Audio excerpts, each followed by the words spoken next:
El fútbol necesita nuevas fórmulas que lo hagan más competitivo, más emocionante y más fuerte. Et si la Ligue des Champions prenait fin et plutôt que prévu, malheureusement.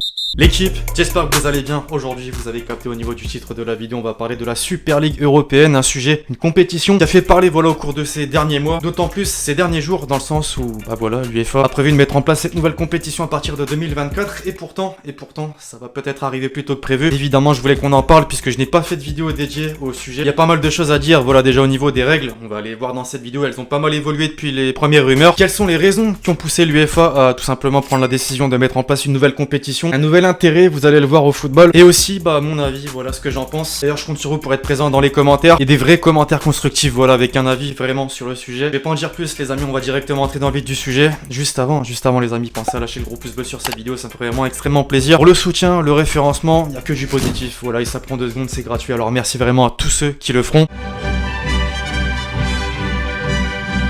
Alors potentiellement, je dis bien les amis, puisque ce n'est pas encore fait, même si on en parle beaucoup même du côté de l'UEFA, à quoi ressemblera la Super League européenne? Visiblement, ce sera une ligue qui regroupera 15 grands clubs de manière fixe, donc 5 clubs anglais, 3 espagnols, 3 italiens, 2 allemands et 1 français. Pour compléter ces 15 clubs fixes, 5 équipes tournantes donc, du championnat néerlandais, portugais, une deuxième équipe française aussi, pourquoi pas. Et donc, vous l'avez compris, on est sur un format un petit peu différent, même complètement différent de la Ligue des Champions, dans le sens où c'est en fait un championnat avec des playoffs, un petit peu comme la NBA, aux États-Unis, qui veut dire plus de matchs, plus d'intérêt aussi, puisqu'évidemment tous les week-ends, on aura de gros chocs, plus d'argent, c'est inévitable. Les droits TV devraient exploser beaucoup plus que la Ligue des Champions justement. Maintenant, faut quand même financer tout ça, et vous allez me dire, mais attends Lexi, comment est-ce qu'ils vont financer tout ça? Les détails ne sont pas encore connus, mais selon RMC Sport, donc encore une fois, l'UEFA déjà résout le problème, et on imagine, il n'est pas impossible qu'un géant du numérique comme Netflix soit dans le coup. Du football sur Netflix, c'est pas incroyable? Jean-Mich Aulas, visionnaire, on s'en souvient, il avait parlé notamment d'un Spotify du foot, de créer un Spotify du foot, un Netflix du foot, ça va peut-être arriver, plutôt que prévu même. A priori oui, on parle de mettre en place cette compétition à horizon 2022, c'est bientôt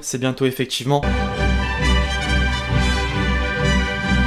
Maintenant, les amis, vous allez me dire quelles sont les raisons qui poussent l'UEFA à vouloir mettre en place une telle compétition. Enfin, vouloir mettre en place, ça va arriver maintenant, je pense que c'est une certitude. On a déjà plusieurs éléments de réponse. Je vais compléter tout ça justement avec quelques déclarations de présidents de clubs qui ont déjà abordé le sujet. Bartomeu, par exemple, l'ancien président du Barça, qui un petit peu avant sa démission, était l'un des premiers, si ce n'est le premier, à aborder le sujet. Il avait montré un intérêt et était pour la mise en place de cette compétition, pour le développement du football. Rummenigge, ensuite le président du Bayern, effectivement, avait parlé non pas de Super League européenne, mais plutôt de formatage de la Ligue des Champions, comme quoi là aussi il y avait cet intérêt de changer, on va dire, quelque chose. Et maintenant, plus récemment, cette semaine, les amis, vous en avez certainement entendu parler, je l'ai montré dans le début de cette vidéo, Florentino Pérez, le président du Real Madrid, qui lui en rêve carrément. Reprenons quelques-unes de ses déclarations. La pandémie doit nous rendre plus compétitifs, nous devons innover, chercher des moyens de rendre le football attractif. Le Real Madrid a été à l'origine de la création de la FIFA, de la Coupe d'Europe. Le modèle actuel a besoin d'un nouvel élan, et l'impact de la Covid-19 l'a démontré. Il a besoin d'un nouvel élan, et c'est là que se trouvera le Real Madrid. Impossible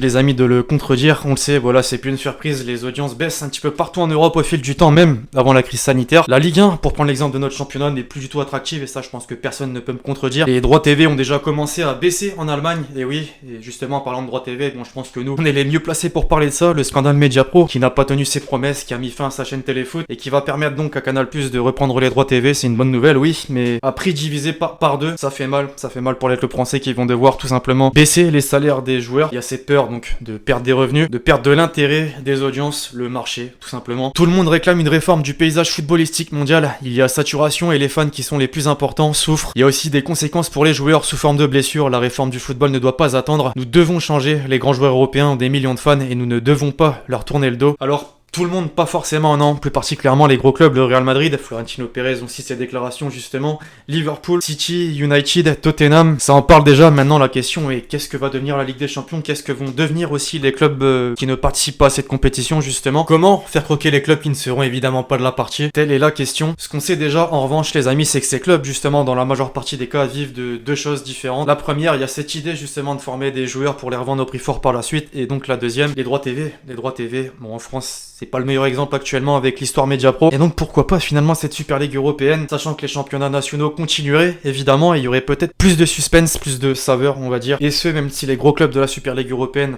jouent ces championnats. Peut-être aussi, et c'est dans l'idée d'ailleurs, que ces clubs hors Super League européenne joueraient la Ligue des Champions pour les mieux placés évidemment. La Ligue des Champions qui fusionnerait donc en Ligue Europa. Ouais, je sais pas, voilà ce que vous en pensez dans les commentaires, dites-moi. Alors qu'est-ce que j'en pense? Vous allez me dire les amis, bah à la base faut savoir que j'étais pessimiste, je faisais partie de ces personnes qui critiquaient justement l'UEFA dès les premières rumeurs justement de cette Super League européenne. Je suis quelqu'un de très conservateur à la base, j'aime bien moi ce format de Ligue des Champions, ce format actuel du football. Maintenant on s'aperçoit qu'il faut du changement et je fais partie justement désormais de ces personnes qui pensent qu'il faut une réforme, qu'il faut innover comme l'a dit Florentino Pérez. Un exemple les amis, vous vous souvenez du Final 8, de la phase finale de la dernière Ligue des Champions, un nouveau format, des matchs à élimination directe, je sais pas vous mais moi je trouvais ça tout simplement excitant, voilà ça apportait un truc en plus, donc pourquoi pas voilà tenter quelque chose. Maintenant c'est vrai il est possible que cette euphorie, le fait de voir de grosses affiches tous les week-ends, on peut rapidement s'y habituer et cette euphorie justement peut tomber, je sais pas trop. Maintenant on s'aperçoit qu'avec la NBA, les playoffs, tout ça, y a aucun problème, l'évolution est toujours croissante, à voir l'impact que ça peut avoir sur les autres clubs, donc forcément des différents championnats, mais je pense que voilà ça pourrait être une bonne chose de toute façon, il y a du positif comme du négatif des deux côtés, donc ceux qui sont conservateurs qui veulent garder ce format actuel et ceux qui veulent du renouveau et de l'innovation, c'est une certitude. Alors voilà l'équipe, c'est tout pour cette vidéo au sujet de la Super League européenne, j'espère que vous l'avez kiffé, je compte sur vous si c'est le cas pour lâcher le gros pouce bleu, très important. Dites-moi dans les commentaires vos avis justement sur tout ce qu'on a pu aborder dans cette vidéo, et je veux des avis constructifs, voilà, de beaux commentaires, vous lirez, voilà, avec attention, et peut-être que j'en ferai une vidéo, tiens d'ailleurs, d'ici là les amis, on se retrouve très vite sur la chaîne pour de nouvelles vidéos, c'était Alexis, ciao.